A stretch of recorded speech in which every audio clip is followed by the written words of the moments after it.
Appreciate that. Okay, we got company. Let me check the camera, see who yes. Yes, please let them in the side Oh, door. wow.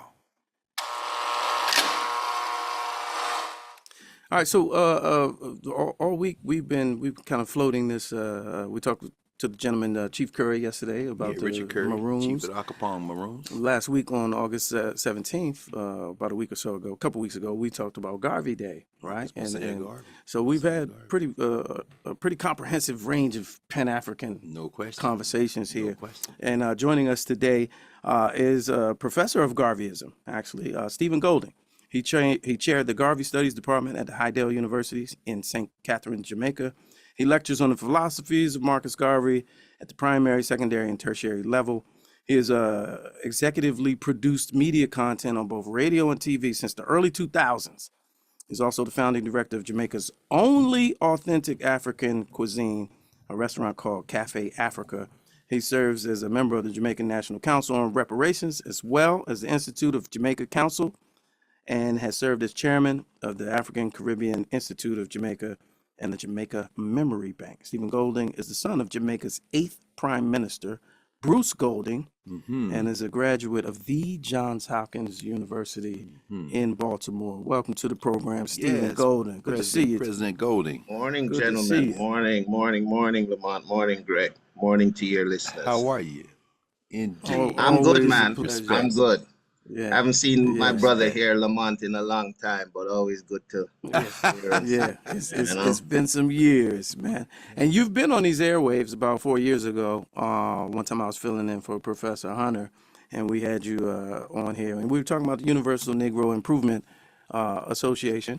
Yes. And the African Communities League of the world, and- brother. Yes, sir. Yeah, man. So Greg, you you say got President it. You Golding got got to say it all, right? Yeah, yeah. And we talked about, the effects and the legacy of quote unquote Garveyism, right? And with everything that we're seeing today with the challenges and the struggles of Black people across the globe, in 2024, if you could speak to it, the necessity of that ideology, and if it even still is relevant for us.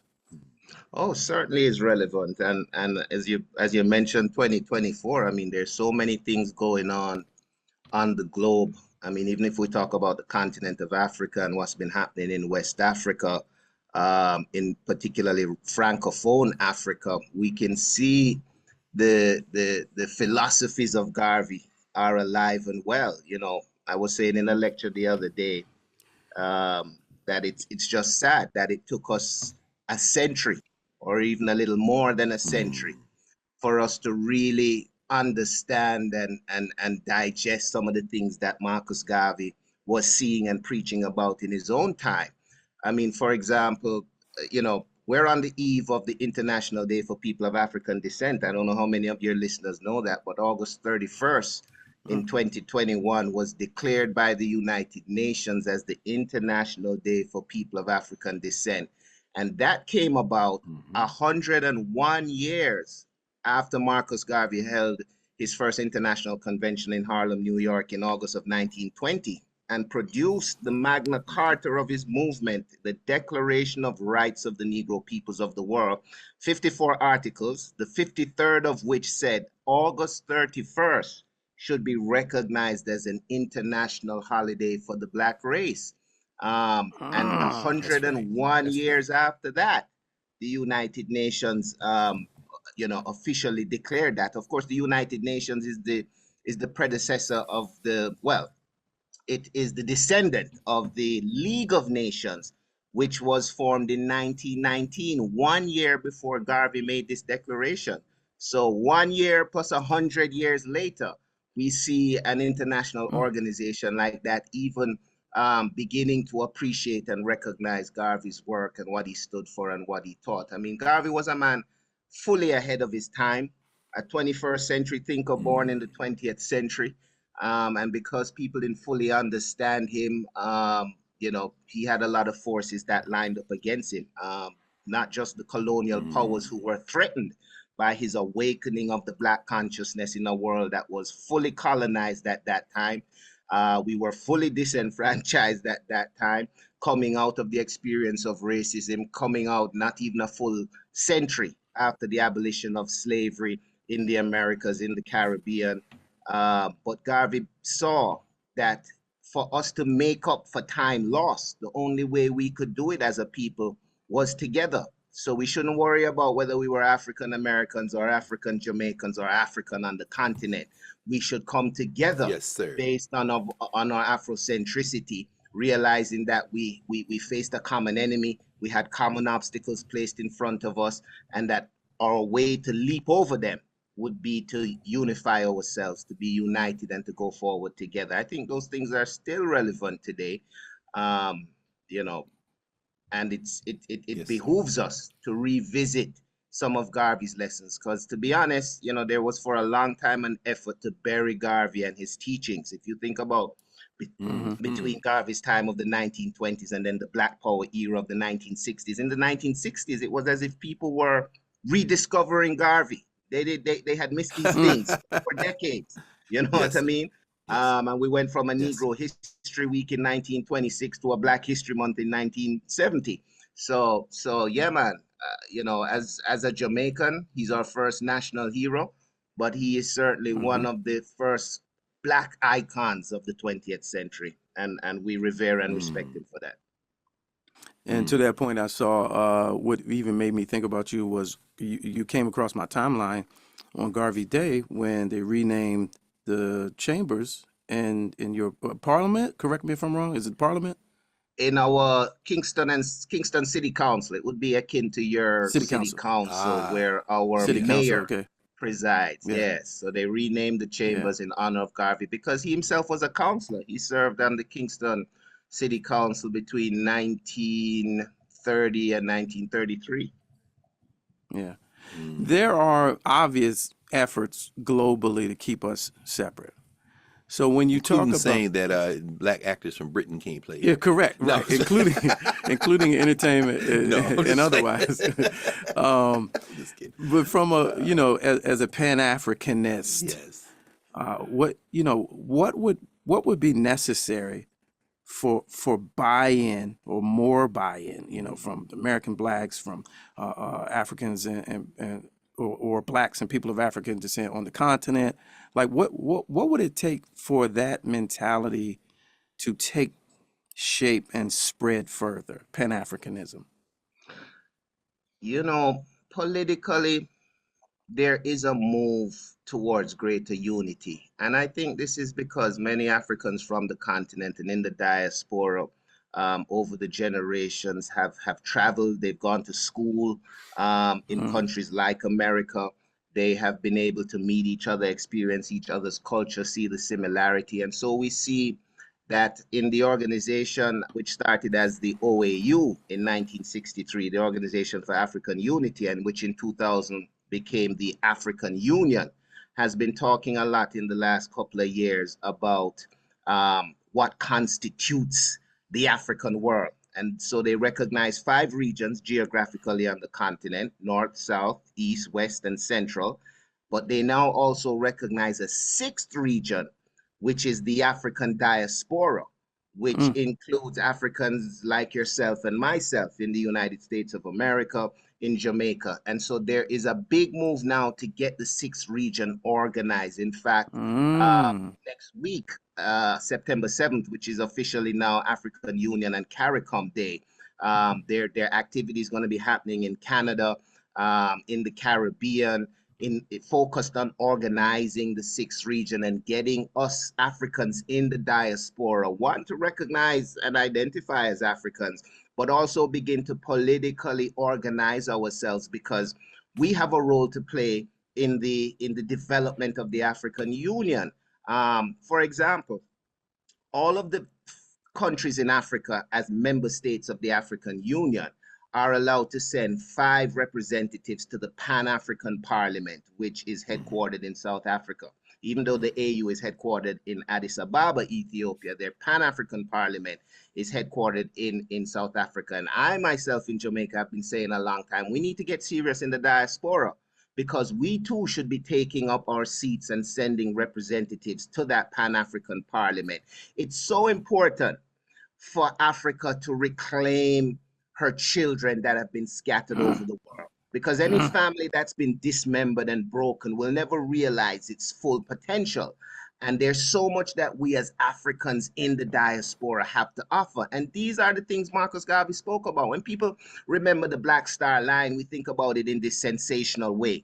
But really what Garvey was trying to do was get an interchange going between the continent and the diaspora to set up businesses, to deal with goods and services, but also to have the expertise of Africans in the diaspora who had been exposed to Western culture, remember at the time, exposed to technology, that would be able to contribute to the development of Africa. And it is as true today as it was 100 years ago in Garvey's time. And I got to say, I am impressed. I've been to Africa several times. I'm very impressed with the movement between the diaspora and the continent. I've been to Ghana. I've seen a number of African Americans there who have repatriated, who are setting up businesses. You might have seen it too. A lot of celebrities now getting their African citizenship in Gabon. Stevie Wonder was in Ghana the other day. All of this is going on as a part of an effort to remember. Remember I said we had been dismembered. So we need to remember both mentally and physically the African family in order to advance into the 21st century. And this is Garvey's vision 100 years later. Yes, sir. President Golding, it's interesting as you talk about this, and like you said, there was always the quote unquote rediscovery of Garvey in the 60s, but then at the grassroots level, maybe that never being broken. I mean, when you mentioned, of course, the AU and CARICOM Day coming up, and thinking about Malcolm in Cairo in the early 60s with the Organization of African Unity and proposing the OAAU and circulating that memorandum where they say, okay, we're open to this, meeting with Gamal Nasser and others. Any thoughts about what some of the impediments are to building that type of unity, and within our communities, whether or not class plays a role? I'm thinking specifically about, of course, the Honorable Marcus Garvey, now a national hero in Jamaica, but in terms of some of the people in the quote unquote upper class in Jamaica maybe shying away from him. And similarly, at least during his lifetime, of course, and then thinking about even globally, how folks who benefit from keeping us apart, not just externally, but internally, tend to shy away from Pan-Africanism, and shy away from people who are talking about Black unity. Malcolm talked about it, of course, a son of the Caribbean through his mother, Louise, who's from Grenada, of course. Yeah. But then you got Black people who are like, no, I'm an American, or I'm a Brit, right, or I'm a, but in terms of social class, does class play a role in our communities in keeping us apart? And what can we do about that if it does play a role? Greg, I'm glad you brought up that point, and an excellent point. The first one being that, Garveyism never fully disappeared. Garvey referred to his organization, the UNIA-ACL, as a spiritual organization. And even though there was a concerted effort to destroy it and dismantle it, let's not forget that the first Black agents recruited to the Bureau of Investigation, which later became the FBI, were recruited to infiltrate the Garvey movement and shut it down. But as much as that's right. Yes, Wormley Jones, yes, sir. Come on now, name them traitors, brother. as much as they tried that, they never and could never fully destroy Garvey's organization. The Division 1 in Kingston, the first one, which I lead, has existed perpetually since 1914 until this time. This year we celebrated our 110th anniversary. I was on the phone the other day with the president of the Costa Rican division, which has existed perpetually since 1919. There's a division in Montreal, which is the division at which Louise met Earl. Yes. And they got married, right? Louise Little was a member of the Montreal division. Earl Little, who had come up from Michigan, was in Montreal when Garvey was there. He met Louise. They fell in love. So, as you mentioned, Malcolm, let's not forget Malcolm X is a baby, is a UNIA baby. He's a Garvey baby, right? In his own autobiography, he talks about going to UNIA meetings, with his father. And in fact, the assassination of his father, the murder of his father, by the Black Legions, which was affiliated with the Ku Klux Klan, is connected to the reason why Marcus Garvey met with the leader of the Ku Klux Klan in 1922. I don't know how much we remember our history, but this was a big breaking point with Garvey and some of the African American leaders at the time, like W.E.B. Du Bois and James Weldon Johnson and others, who criticized Garvey for sitting down with the Ku Klux Klan, even branding him a Klan member, which is how ridiculous could you get? Exactly. But what was not revealed in all that propaganda was the reason why Garvey had to have that meeting. And the reason for that meeting is that there were several clashes, armed clashes, bullet for bullet, happening in the South and in other places between the UNIA divisions and the Ku Klux Klan chapters. And Garvey had been indicted in 1922, 23, was about to go on trial. He didn't need all of that ruckus. So he was trying to find a way to quell these clashes. And the only way to do it is to, you the general of one army, you got to sit down with the general of the next army. And Garvey's argument was simple, that, look, we're not fighting you for America. You say you don't want Black people here. We're trying to organize Africa on the continent. We don't need to have no conflict. So, kill that, right? Yes. In fact, looking at what's going on in terms of the U.S. politics right now, another thing people forget is that back in those days, most of the black people who were politically active in the United States were members of the Republican Party. This is the party of Lincoln. This is the party of Frederick Douglass.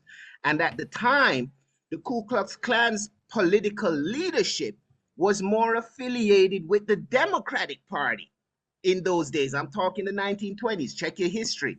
And in fact, Garvey's deliberation with the Klan was the door opener to a decade or two later to this mass migration of Black people, Black Americans, from supporting the Republican Party to the Democratic Party. Something that people never realize and credit Garvey with. But there's actually a African American politician named Charles Diggs, whose father was a member of the UNIA, who was one of the first Black politicians to switch from Republican to the Democratic Party. And Diggs was the Black congressman. That he himself was a UNIA baby. That's Grew right. up in the UNIA organization. That's right. So I lay that out just to say that, listen, we have to understand how we've been conditioned as a people. And the divide and rule conquer has been perfected in terms of the trafficking of Black people, the enslavement of Black people, and a minority, in the case of the Caribbean, a minority of white people being able to control a majority Black populated state, right? Steve Biko said the greatest weapon in the hands of the oppressor is the minds of the oppressed. Chains and whips and gunpowder and buckshot wasn't enough to keep the revolution down, right? They had to diabolically social engineer the society. And this is where we have the progenesis of white supremacy, right? Which still lingers in our societies, whether we're talking about living in America or even living in Jamaica or other parts of the Caribbean, even living in Africa. White supremacy was a direct product of white imperialism and white colonialism, because you had to tweak the minds of the African. Malcolm X said it best himself. Who taught you to hate yourself, right? From the top of your head to the bottom of your feet, right? Who taught you to hate your kinky hair? Who taught you to hate your big nose? Who taught you to hate your nose? This is white supremacy.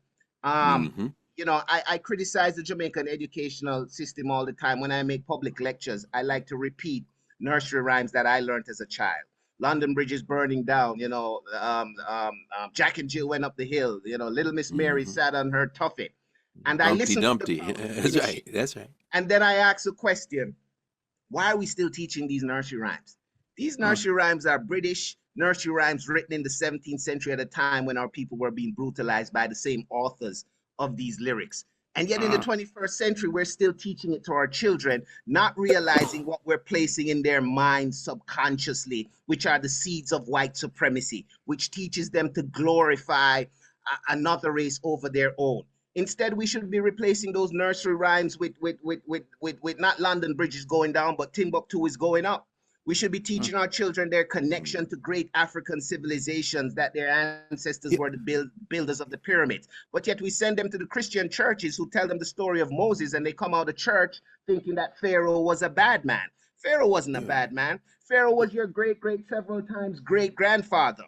And that is the kind of empowering educational system that we need to incorporate into our system in order for our future Black generations to realize their full potentials. Until we do that, we're always going to be divided as a people, divided in our loyalties, whether we're going to be loyal to building up the Black race as an empire, as Garvey envisioned, or being loyal to white supremacy and doubting ourselves, fighting amongst ourselves, being scared to embrace our identity of being Africans. This is what Garvey faced and tried to overcome. This is what Malcolm X faced and articulated so well about. And that's the answer to your question in terms of the division within our community as a race. But I will say this. If you talk about class, there's one thing that rules our minds and heart more than the color of our skins. And that's the color of our money in this time, right? And a lot of these class separation issues are based on wealth and control of wealth and being able to generate wealth. And if you look at what's going on in the world today, it's time Black people realize that we've been running away from Africa for so long that we've allowed the rest of the world to seize its wealth and make themselves rich till we have become their customers. Instead of recognizing what Garvey said in one of the declarations of the rights of Negro people, that as Black people, we have an inherent right to possess ourselves of Africa, right?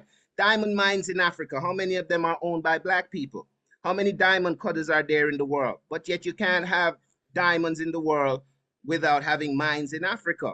Uranium, Botswana gold. just found the biggest ever, the second biggest ever, and they don't But probably won't even to your point, won't even get to keep it. a Canadian company. Yeah, Canadian company. Canadian Yeah, company. Yep. in Botswana. Anytime, yeah. So you see where we are. We still yeah.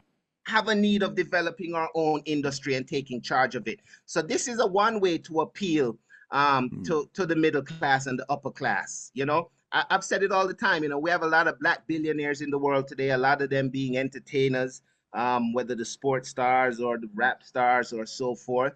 But how much of their money is invested in developing Africa? How much of their money is independent of the system, which is brutalizing the rest of their people? There's So President still Golden, how do you hope for us. handle how do we interact with as you said that, I thought about probably the most wealthy Africans in the world aren't the entertainers or rappers, but it's in fact those in leadership, political leadership on the African continent who are in collusion with these international forces. I mean, as you know better than we do, the whole scheming against Garvey in Liberia, in part, is enabled by that predator class of Africans, global Negroes, who are willing to bend to those European powers and American powers. I mean, thinking about Garvey, of course, having to fight the United Fruit Company in Central America. And he mentioned Costa Rica, of course. So how do Banana we republics. deal what they call banana republics? Absolutely, against Garveyism. So how do we grapple with the question of those who are in collusion in places like the African continent, who would say, I'll take this $50 million and put it in this bank in Paris or New York or London or Lisbon in exchange for suppressing the Garvey spirit on the continent? You know, that's why earlier I referenced what's happening in West Africa. We got to pay close attention to President Ibrahim Traore. This is a Garveyite in action. This is a young man who has been fully exposed to the philosophies and opinions of Marcus Garvey, who has taken charge of his country, and the ramifications of that has echoed in the communities of his surrounding nation states. So it's not just Burkina Faso now. We're talking about also Mali. We're talking about Guinea. And you see how the French have been panicking. I mean, there have been several assassination attempts on this man. He's like the Fidel Castro of our time in terms of the amount of times that they've been trying to kill him. This goes back to what I said, that over time, even Garvey himself said it, that after he's dead, the world would hear from his principles even 200 years into the future, right? Hmm. This is the awakening we're talking about, a new generation who is no longer being pacified Mm. by the miseducation and the misteachings of the elders who went before them, and who are no longer being placated or bought out by the system, right? They're tired of the paradigm of African leaders stealing money from their nations and hiding them in European banks, and Europeans allowing these bank accounts to get as fat as they can before they themselves interfere in shutting down these dictators, and then they never return the money to the people. That's These right. brothers are what's the word of the 21st century? They're fully woke, right? Yeah, yeah, They're yeah, yeah. eyes wide open, and so we Yes. see them grappling with the issue of economic control of their nations, and they've made some big power moves. I think it's for us in the diaspora and on the rest of the continent to begin to protect these nation states, to protect these leaders, and begin to integrate with the program and the realization of one Africa, as Garvey saw. It's coming, brother. It's not coming as fast as Garvey wanted it. It may not Hmm. come before I become a grandfather or go back to my maker, but Yes, Right. it's sir. coming. Yes, sir. So, Yes, lastly, and sir. I'm thoroughly enjoying the conversation. I appreciate you taking some time out of your busy schedule to come sit with us. Last question for me, and you got about, if you could take about 90 seconds. We're both on the Western Hemisphere. The conversation, social media and otherwise, reparations, right? You spoke about division and economic power. With regards to the question of reparations, and you have so-called foundational Black Americans, so-called American descendants of slavery, who refer to people of Caribbean descent as tethers. How do you sift through that Well, one divisive? clown in particular. Shout out to Tariq Nasheed. How do you sift through that divisive rhetoric to make the case in point about reparations and Pan African mindset and the theory that we are all one African? How do you sift through Mm. that rhetoric? Lamont, I am just amazed at where the dialogue has gotten. I remember 30 odd years ago, as a student at Johns Hopkins, we had brought the film Sankofa by Haile Garima to screen. And, that's an emotional film when you watch it as a Black person. And, we Hmm. after the film, we're looking around at the white people in the room. We charged, we're amped up, like, my God, right? And Shout there out was a to Muda brother, Baruka, who of course was a descendant of that film. So yeah, yeah, there was a absolutely. brother who was then the president of the BSU. He's now the leader of the NAACP in the Maryland Conference. His name is Reverend Kobe Little.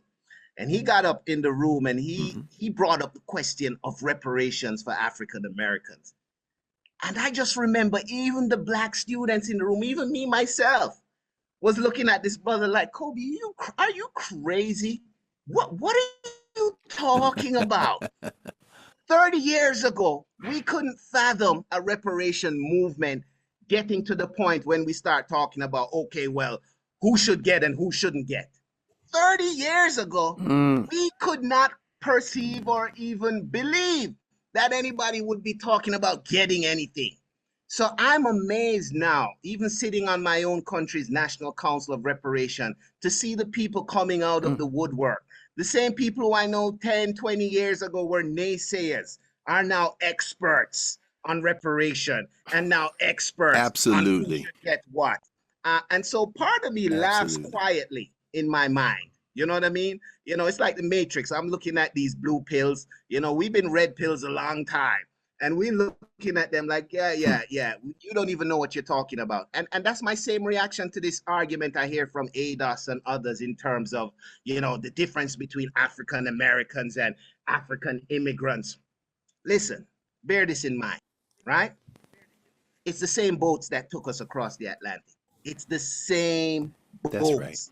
And you even had That's right. Africans who rejected slavery, who fought against slavery, who were caught by the system. Not all of them were killed, but some of them were deported and moved from island to island.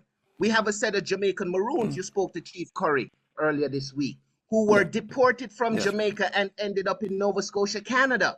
And Nova eventually some of Scotia. them Yep. ended up in Sierra Leone and then ended back up in Jamaica to form a new Maroon camp. Yeah. So I would say to these Yes. Africans who are concerned about a passport for reparation is that you need to fully understand the history and the movement of Africans during this period, which we are saying we're entitled to reparations for, and the subsequent challenges that arose because of that. Let's not begin to fight over the cake before it's even cut up, right? Let's deal with settling the Yes, sir. issue of putting the cake on the table. And then we can cross that bridge when we get to it. There are a number of programs that can be implemented. That doesn't necessarily mean a man is going to get a check in the mail like it's Publishers Clearinghouse. For example, in Jamaica, we lack a paramedic system where if you get into an accident on the street, it's the police who got to throw you in the back of their car if you need to go to the hospital. We don't have ambulance rushing out and fire stations rushing out to the scene like you see on your sitcoms like Chicago Fire and these shows that inspire us, right? One of the things I've said to the Reparation Council this year is let's go for some low-hanging fruits, right? If they're going to be funds, we gotta take a quick quick break because I see you getting fired up. You got a couple more minutes to stay with us? Yeah, man, no problem.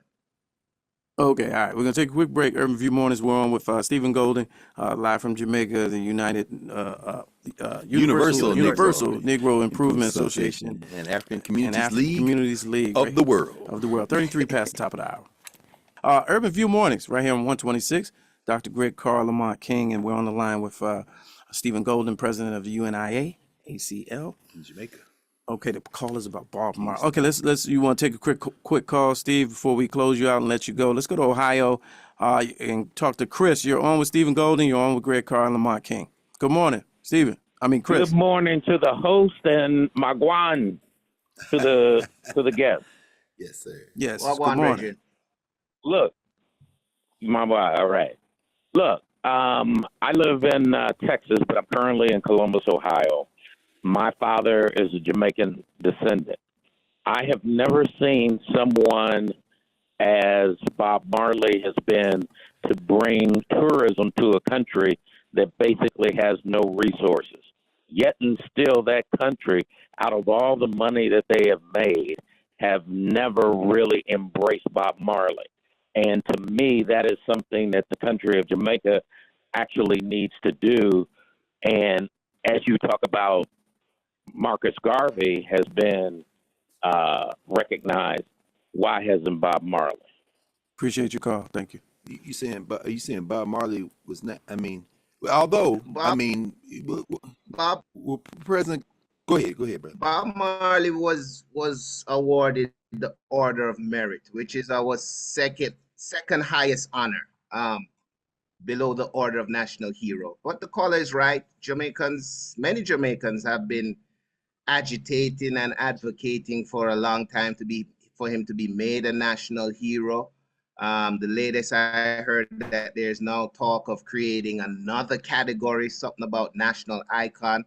You know, in the old days, the conservative Jamaicans who control these policies and these decisions felt that because of his quote unquote womanizing and his ganja smoking, that he shouldn't be made a national hero. That generation has passed away now, and there's so much history available to us in terms of, did any of the Maroons use ganja? She probably did. Who knows? But not satisfied with these reasons. So there's still a push.